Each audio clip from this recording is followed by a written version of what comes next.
F'Ħażebbuġ kienet iċċelebrata l-festa ta' San Fileb bil-qofol jinżamm fil-Knisja Arċipretali fost il-miżuri kawsa tal-pandemija. U li darba ma jistgħux isiru l-ebda attivitajiet esterni ħafna nġabru fil-gażini madwar il-lokalità.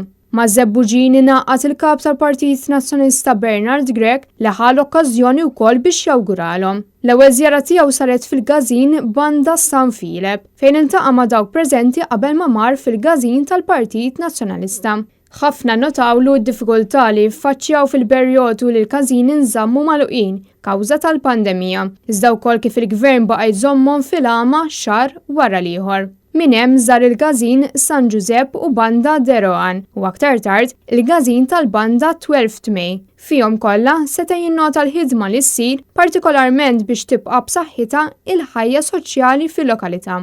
Bernard Grech kien akkumpanjat minn deputati u kandidati għall elezzjoni ġenerali li ġejja, kif ukoll minn membri tal-Kumitat Sezzjonali tal-Partit Nazzjonalista.